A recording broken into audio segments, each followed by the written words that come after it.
उत्तर प्रदेश में शिक्षा मित्रों की कुछ प्रमुख मांगों को लेकर के एक प्रतिनिधिमंडल सरकार द्वारा गठित बेसिक शिक्षा के अधिकारियों की एक कमेटी से मिला, जिसमें कुछ मामलों पर सहमति बनी है और कुछ मामलों में अभी भी सरकार असहमत है शिक्षा मित्रों के मांगों को लेकर के। अब इन मांगों में एक ऐसी मांग है जिस पर सहमति के बाद से नई प्राथमिक स्तर की शिक्षक भर्ती मांग करने वाले अभ्यर्थियों को झटका लग सकता है और जो अभी तक रिक्त पद बताए जा रहे थे वो सब कुछ खत्म हो सकता है। इसके बारे में डिटेल में बात करेंगे।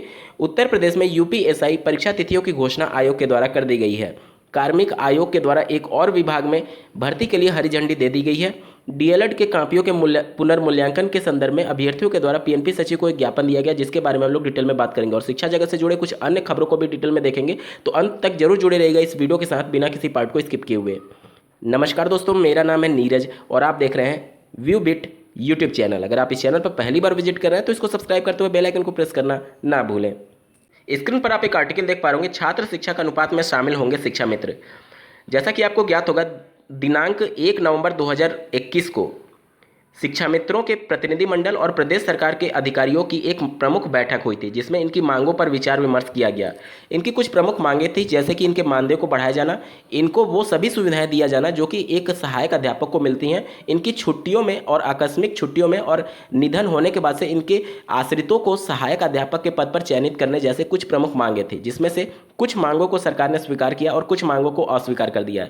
जिसमें मानदेय बढ़ाने को लेकर के सरकार ने इनकी मांगों को ठुकरा दिया। इनका मांग ये था कि जिस प्रकार से मनरेगा में अभी हाल ही में 4,000 प्रति माह बढ़ोतरी की गई है मानदेय में, उसी प्रकार से इनके भी मानदेय में बढ़ोतरी किया जाए, लेकिन इनका मानदेय मात्र 1,000 रुपये सरकार बढ़ाने के लिए प्रतिबद्ध दिख रही है। इन सब के अलावा जो सबसे प्रमुख मुद्दा है, जिससे ना सिर्फ शिक्षा मित्र बल्कि आम बीएड बीटीसी प्रशिक्षु भी पूरी तरीके से प्रभावित होने वाले हैं, वो ये है कि अब शिक्षक छात्र अनुपात में शिक्षा मित्रों को भी काउंट किया जाएगा। पहले क्या होता था कि प्रदेश सरकार शिक्षा मित्रों को सहायक अध्यापक के तौर पर नहीं मानती थी, मतलब कि जब शिक्षक छात्र अनुपात निकाला जाता था तो उसमें शिक्षकों को काउंट नहीं किया जाता था।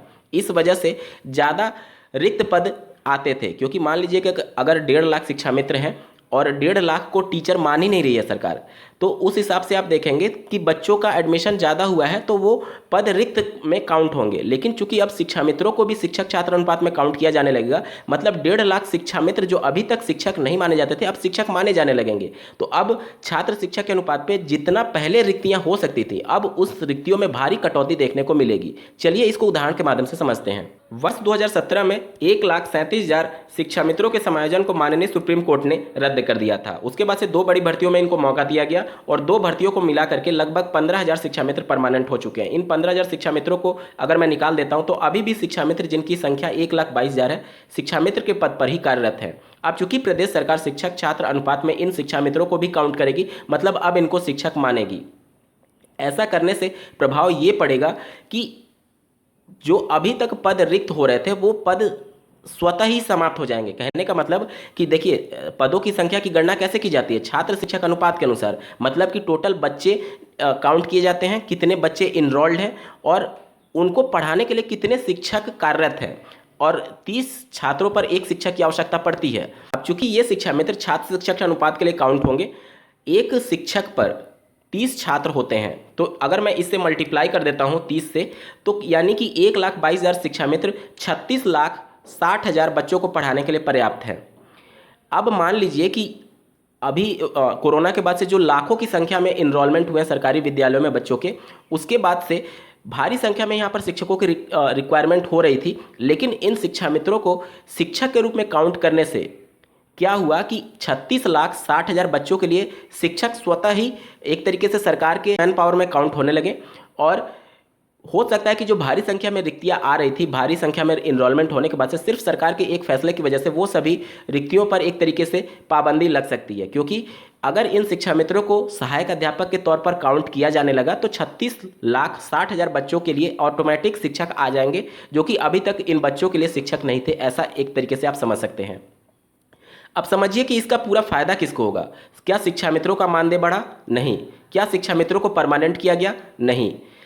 इसका पूरा फायदा सरकार को होगा, क्योंकि अभी तक इन शिक्षा मित्रों को शिक्षक छात्र अनुपात में शामिल नहीं किया जाता था, लेकिन अब इनको शामिल किए जाने के बाद से 36,60,000 बच्चों के लिए स्वतः ही शिक्षक अवेलेबल हो जाएंगे और नए पदों पर रिक्त पदों पर भर्ती करने की आवश्यकता भी नहीं होगी। पूरे खेल को आप समझ रहे होंगे, मैं उम्मीद करता हूँ।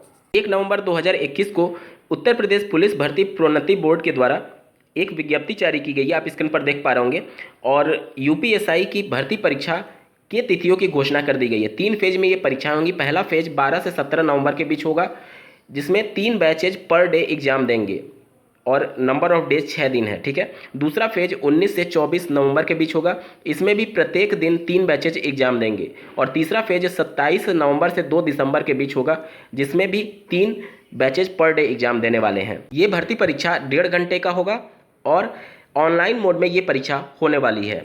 कार्मिक विभाग के द्वारा संशोधित नियमावली को हरी झंडी देते हुए दरोगा के 500 खाली पदों पर भर्ती का रास्ता साफ कर दिया गया है। जल्द ही इसे कैबिनेट में पेश किया जाएगा, जहां से उसे मंजूरी मिलने की प्रबल चांसेस हैं। वन विभाग के दरोगा के 500 खाली पदों पर भर्ती का रास्ता साफ हो गया है। कार्मिक विभाग की नियमावली सेल ने संबंधित संशोधित अधीनस्थ वन सेवा नियमावली को हरी झंडी दे दी है। जल्द ही इसे मंजूरी के लिए कैबिनेट में ले जाया जाएगा। भर्ती होने पर वन विभाग में लंबे समय से चली आ रही दरोगाओं की कमी खत्म हो सकेगी। शासन ने संशोधित अधीनस्थ वन सेवा नियमावली 2021 को कैबिनेट में पास कराने की प्रक्रिया शुरू कर दी है। पुरानी नियमावली में वन दरोगा के पद के लिए विज्ञान वर्ग से इंटरमीडिएट अनिवार्य अर्हता थी। इसे बदल करके अब विज्ञान वर्ग में स्नातक किया जा रहा है। मतलब कि अब अगर आप वन विभाग में दरोगा बनना चाहते हैं तो पहले इंटरमीडिएट के आधार पर आप एलिजिबल होते थे, लेकिन अब ग्रेजुएशन होंगे अगर आप साइंस साइड से, तब जाकर के आप इसमें आवेदन कर पाएंगे। डीएलएड 2018 और 2019 बैच के प्रशिक्षुओं के द्वारा मिलकर के पीएनपी सचिव को एक ज्ञापन दिया गया, जिसे आप स्क्रीन पर देख पा रहे होंगे।